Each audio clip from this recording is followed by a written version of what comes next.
আসলে সুশাসনকে এখনকার রাষ্ট্রনায়করা কয়েকটা অংশে ভাগ করছেন ইনসাফ ভিত্তিক সমাজ ব্যবস্থা করতে গিয়ে।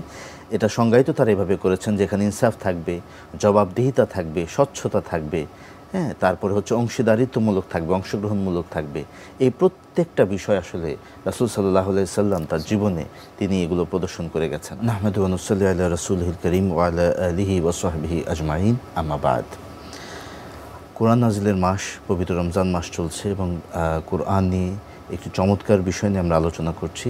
সেটা হল ইনসাফ প্রতিষ্ঠায় কোরআনের যে ভূমিকা বা অবদান বা গাইডলাইন। আসলে আমরা তো আল্লাহ তাআলা আমাদেরকে খলিফা হিসেবে এই দুনিয়াতে যে পাঠিয়েছেন এবং এখানে আমাদের যে রেসপন্সিবিলিটি বা আমাদের যে দায়িত্ব, এইখানে উনি যেভাবে বন্টন করেছেন সেটা শুধু মানুষ নয়, কুল্লু মাখলুক যে আছে, সকল সৃষ্টির প্রতি আমাদের যে দায়িত্ব আছে, আমাদের যে কর্তব্য আছে, এই প্রত্যেকটার মধ্য দিয়ে আল্লাহ তাআলা আমাদেরকে যে গাইডলাইন দিয়েছেন কোরআনের মাধ্যমে, সেখানে ইনসাফ প্রতিষ্ঠা হয়েছে। এই যে ইনসাফ নিয়ে আমরা কথা বলছি, এটা এখন বর্তমান সময়ে এসে তাত্ত্বিকভাবে শব্দটাকে বলা হচ্ছে সুশাসন, যেটাকে আমরা বলি হচ্ছে গুড গভর্নেন্স। এবং এই বিষয়টা শুরু হয়েছে 1989 সালে। আফ্রিকান যে সাব সাহারা দেশগুলোর উপর জাতিসংঘ এবং বিশ্বব্যাংক একটা রিপোর্ট দিয়েছিল। ওখানকার যে দেশগুলোর যে দুর্নীতি এবং যে অব্যবস্থাপনার উপরে কাজ করতে গিয়ে এটা সমাধান হিসেবে তারা সুশাসন শব্দটা উৎপাদন করেছিল। এই সুশাসন এবং ইনসাফ কয়েক বছর ধরে আমরা শুনতে পাচ্ছি। অনেকেরই হয়তো মনে হতে পারে যে ইসলামে এটার ব্যাপারে আবার কি থাকবে, কিন্তু আসলে এই সুশাসন এবং ইনসাফের গোড়াপত্তনই করেছে কিন্তু ইসলাম। এবং 1400 বছর আগেই আল্লাহ রাসূল সাল্লাল্লাহু আলাইহি ওয়াসাল্লাম এই ইনসাফের ভিত্তিতেই তিনি তার জীবন পরিচালনা তো করেছেনই, একই সঙ্গে তিনি যখন মদিনাতে রাষ্ট্র প্রতিষ্ঠা করেছেন সেখানেও তিনি এই সুশাসন এবং ইনসাফের নজরানা উনি রেখে গেছেন। এবং আমরা যদি তার এই রাষ্ট্র পরিচালনার আগেও যদি তার জীবনগুলো দেখি, আসলে সুশাসনকে এখনকার রাষ্ট্রনায়করা কয়েকটা অংশে ভাগ করছেন ইনসাফ ভিত্তিক সমাজ ব্যবস্থা করতে গিয়ে।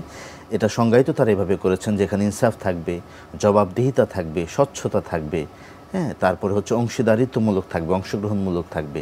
এই প্রত্যেকটা বিষয় আসলে রাসূল সাল্লাল্লাহু আলাইহি সাল্লাম তার জীবনে তিনি এগুলো প্রদর্শন করে গেছেন। আমরা বদর যুদ্ধের কাহিনীটা যদি দেখি, উনি যেখানে প্রথম আগে ওনার তাঁবু স্থাপন করলেন, সেখানে একজন সাহাবী যখন ওনাকে আবার মতামত দিলেন যে এর থেকে যদি আরেকটু অন্য জায়গায় গিয়ে আমরা করি ভালো হবে, উনি সেটা রিসিভ করলেন। এবং তার ভেতরে এই যে সকলকে নিয়ে চলা, শুরা করে চলা এবং এই যে সবার যে অংশগ্রহণমূলক একটা কর্মপন্থা তার ভেতরে ছিল। এবং এটা কিন্তু উনি ওনার জীবন জুড়ে উনি পরিচালনা করেছেন। ওনার এই দরবার, ওনার এই মসজিদে নববীতে সকলের আগমনের জন্য দরজা খোলা ছিল। সেখানে ওই সময় যারা ছিল, ইহুদিরা আসতে পারতো, খ্রিস্টানেরা আসতে পারতো, সেই সময় যারা বেদুইন ছিল, যারা সমাজে দুস্থ অসহায় মানুষ ছিল, সবাই কিন্তু আসতে পারতেন। এবং এই যে সমাজে তিনি একটা সমতা এবং সাম্য প্রতিষ্ঠা করেছিলেন, একটা ইনসাফ প্রতিষ্ঠা করেছিলেন, এবং এইটা উনি মদিনা সনদের মাধ্যমে তিনি যেই দিগন্তটা উন্মোচন করেছিলেন, এটা এখনও পর্যন্ত কিন্তু পৃথিবীর জন্য একটা মডেল। এবং এখনও পৃথিবীতে এই মদিনা রাষ্ট্রটিকে একটি উন্নত রাষ্ট্রের মডেল হিসেবে বিবেচনা করা হয়। এবং জাতিসংঘের যে সার্বজনীন অধিকার, সেখানেও এই মদিনা সনদের অনেকগুলো বিষয় কিন্তু তারা অ্যাডপ্ট করেছেন। এভাবেই আমরা পরবর্তীতে রাসূল সাল্লাল্লাহু আলাইহি সাল্লামের পরে আমরা যদি খোলাফায়ে রাশিদা আমলেও যাই, সেখানেও আমরা দেখি যে তাদের প্রত্যেকটা খলিফা ইনসাফ এবং সুশাসন প্রতিষ্ঠায়। তার মানে আপনি বোঝাতে চাচ্ছেন যে কোরআনের বাস্তব নমুনা যে বিশ্বনবী, যিনি রাষ্ট্র ব্যবস্থায় ইনসাফ কায়েম করার জন্য যে সনদ দিয়েছেন, যেটা আমরা মদিনা সনদ হিসাবে জানি, যে নীতিমালাগুলি দিয়েছেন, এই নীতিমালা আজ পর্যন্ত ইনসাফ প্রতিষ্ঠার জন্য যথেষ্ট। এবং এর আলোকে সাহাবায়ে আজমাইন, খলিফায়ে রাশিদিনরা রাষ্ট্র পরিচালনা করে প্রমাণ করেছেন, 30টি বছর পর্যন্ত প্রমাণ করেছেন খেলাফতের আমলে যে কিভাবে ইনসাফ কায়েম করা যায়।